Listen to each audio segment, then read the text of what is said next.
اعوذ باللہ من الشیطان الرجیم بسم اللہ الرحمن الرحیم وعن علی رضی اللہ تعالی عنہ قالت کانت بید رسول اللہ صلی اللہ تعالی علیہ وسلم قوس عربیہ فرأى رجلا بيده قوس فارسية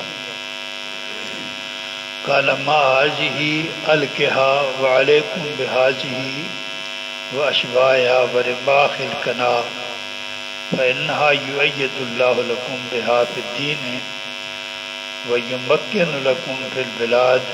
رواه ابن ماجہ. ان اللہ وملائکتہ یصلون علی النبی یا ایہا الذین آمنوا صلوا علیہ وسلموا تسلیما.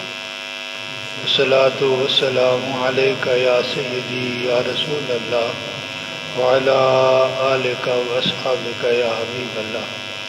الصلاۃ والسلام علیک یا سیدی یا رسول اللہ وعلی آلک وصحابک یا حبیب اللہ.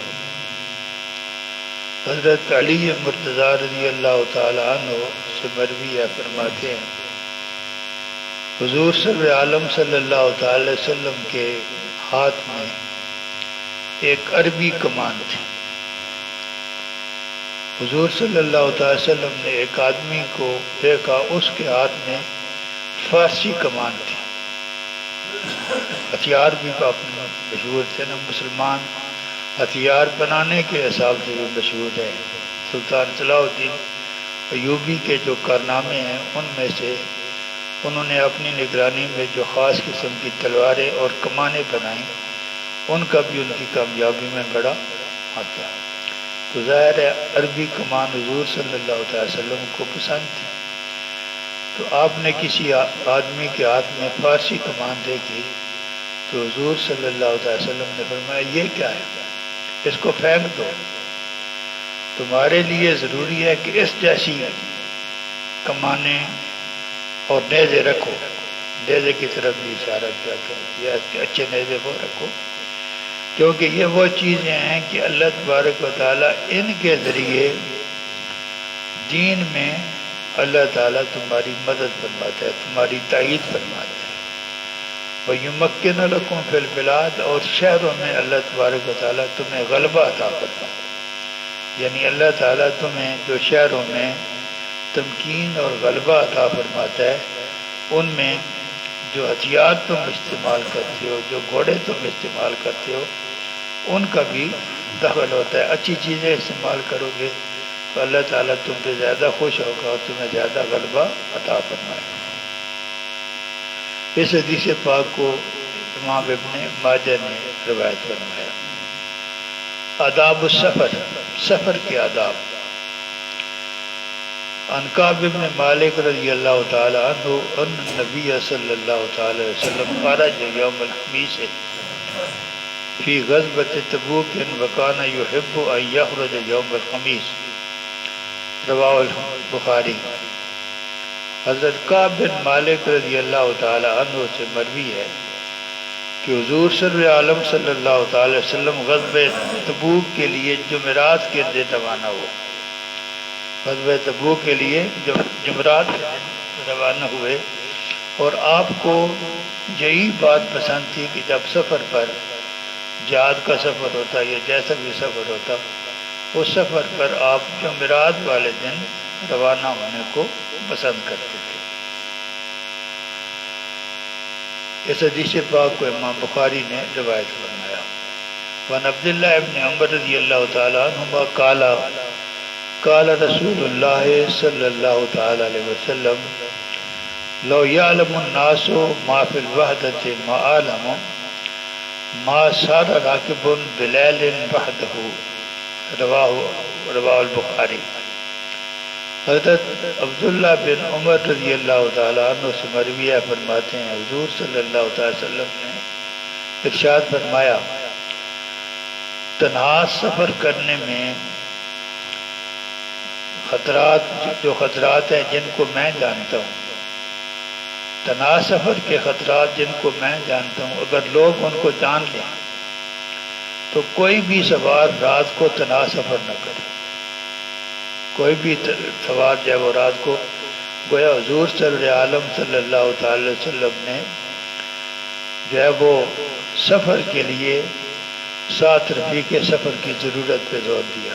تنہا سفر کرنے کو حضور صلی اللہ تعالی وسلم نے ناپسند فرمایا۔ مجبوری تو مجبوری ہوتی ہے، لیکن بغیر مجبوری کے تنہا سفر کرنا جو ہے وہ اس کو حضور صلی اللہ تعالی وسلم نے فرمایا اس میں بہت زیادہ خطرات ہیں۔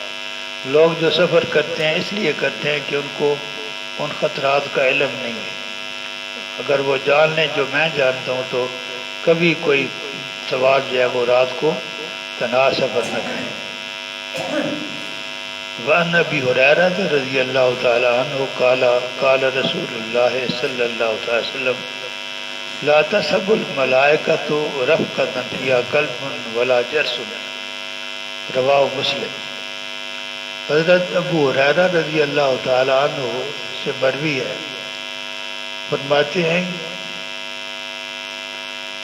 حضور صلی اللہ علیہ وسلم نے ارشاد فرمایا، فرشتے اس گروہ کے ساتھ نہیں جاتے، اس کا ساتھ نہیں دیتے جس قافلے میں کتا ہو یا گھنٹی ہو۔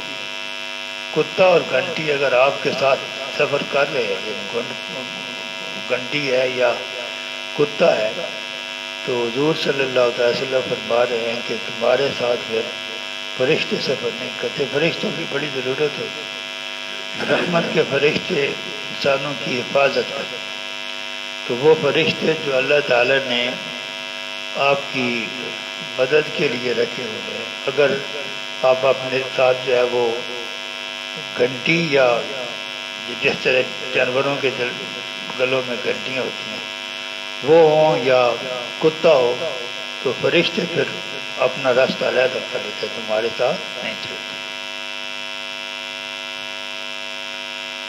وعن رضی اللہ تعالی عنہ ان رسول اللہ صلی اللہ تعالی وسلم قال الجرس مزامیر شیطان، رواہ مسلم۔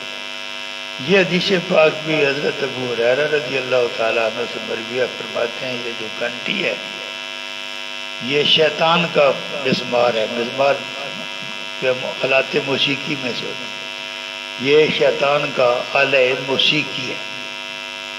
اس حدیث پاک کو امام مسلم نے روایت فرمایا۔ وعن ابی بشیر الانصاری رضی اللہ تعالی عنہ انہ کان مع رسول اللہ صلی اللہ تعالی علیہ وسلم فی بعض اسفارہ فارسل رسول اللہ صلی اللہ تعالی علیہ وسلم رسولا لا تبقین فی رکبۃ بعیر قلادۃ من وتر او قلادۃ الا قطعت، متفق علیہ۔ حضرت ابو بشیر انصاری رضی اللہ تعالی عنہ سے مروی ہے کہ وہ ایک سفر میں حضور صلی اللہ تعالی وسلم کے ساتھ تھے۔ انہوں نے دیکھا کہ حضور صلی اللہ تعالی وسلم نے ایک آدمی بھیجا اس حکم کے ساتھ کہ جس اونٹ میں کوئی قلادہ نظر آئے، دو جو ہے وہ دو روایت ہیں، ایک روایت کے ایسا قلادہ نظر آئے جو اس کمان کی رسی کا ہو، کمان کی رسی کا جو بھی قلادہ نظر آئے اس کو کاٹ دیا جائے۔ ہر اونٹ کی رسی، اونٹ کو دیکھا جائے جس کی اونٹ کی گردن میں کمان کی رسی کا کاٹ جو ہے وہ قلادہ اس کو کاٹ دیا جائے۔ اور دوسری روایت میں ہے کہ آپ نے مطلق فرمایا قلادہ جس کی گردن میں بھی اس کو کاٹ دیا جائے، یعنی کمان کی رسی کا ہو یا کوئی اور چیز لٹکائی ہوئی ہو۔ جوتے بھی لٹکاتے تھے لوگ، جو ہے وہ کپڑا باندھ دیتے تھے، تو جس قسم کا بھی قلادہ کسی اونٹ کی گردن میں نظر آئے اس کو کاٹ دینے کا حضور صلی اللہ علیہ وسلم نے حکم دیا۔ یہ حدیث پاک جو ہے یہ متفق علیہ ہے، امام بخاری نے بھی اس کو روایت کیا، امام مسلم نے بھی اس کو روایت کیا۔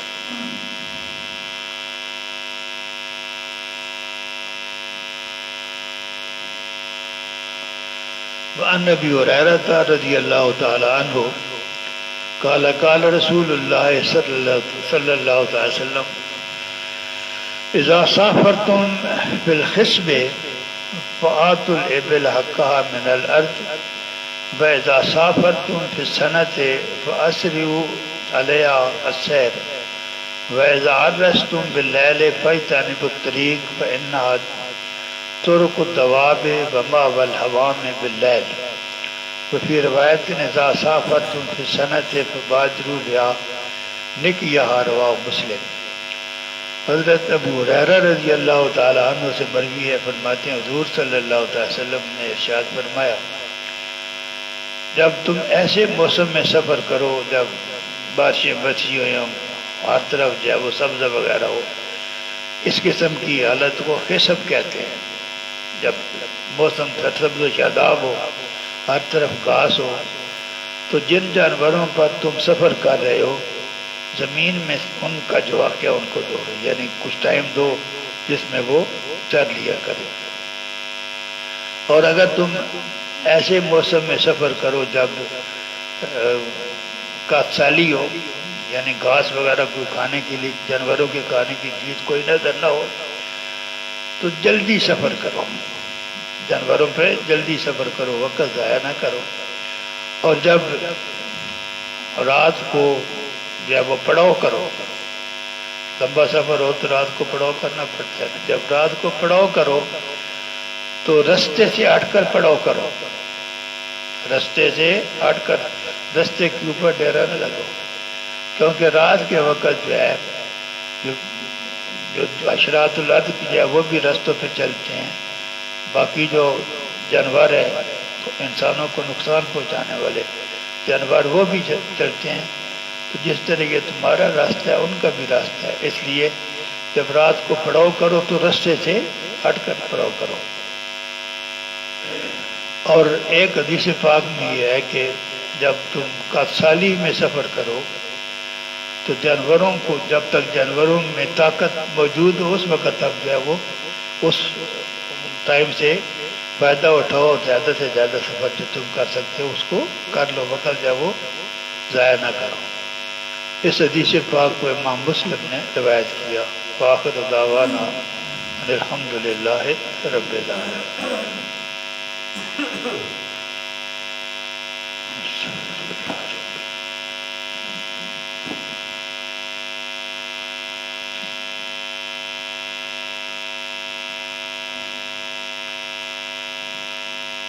عید کی بارے میں پڑھ رہے تھے، پڑھا تھا کل آخری کہ عید والے دن فجر کی نماز کو اپنے محلے کی مسجد میں پڑھنا یہ مستحب ہے۔ اس کے بعد عیدگاہ کی طرف بندہ چلے پیدل اور تکبیر کہتے ہوئے، یہ تکبیر جو عید الفطر والے دن پڑھنی ہے یہ آہستہ آواز میں پڑھنی ہے۔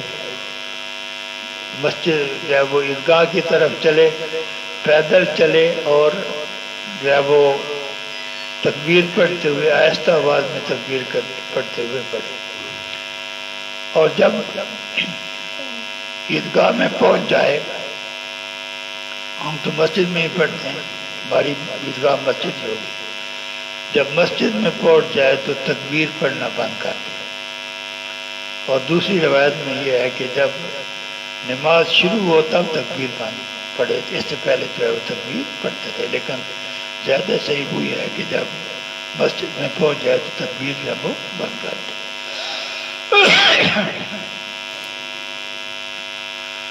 جس طریقے راستے سے آپ عیدگاہ کی طرف جاتے ہیں، واپسی کے لیے علیحدہ راستہ اختیار کرو، واپسی کے لیے علیحدہ راستہ اختیار کرو۔ اس میں حکمت یہ ہے کہ جس راستے پر چل کر آپ کسی نیکی کی طرف جاتے ہیں، قیامت والے دن وہ راستہ آپ کی نیکی کی شہادت ہوگا، آپ کی نیکی کی شہادت۔ ایک حکمت یہ ہے، دوسرا یہ ہے بھی کہ آپ آتے جاتے ممکن ہے آپ کو کوئی ایسا آدمی نظر آ جائے جس کو جو حاجت مند ہے، آپ اس کی مدد کر سکیں، کوئی اور کسی تکلیف میں آپ اس کی مدد کر سکیں.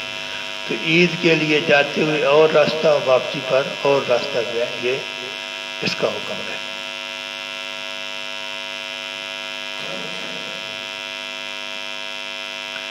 عید کی نماز سے پہلے گھر پر بھی نفل پڑھنا مکروہ ہے اور عیدگاہ میں بھی نفل پڑھنا. عید کی نماز سے پہلے نہ گھر میں آپ نفل پڑھ سکتے ہیں اور نہ عیدگاہ میں نفل پڑھ سکتے ہیں.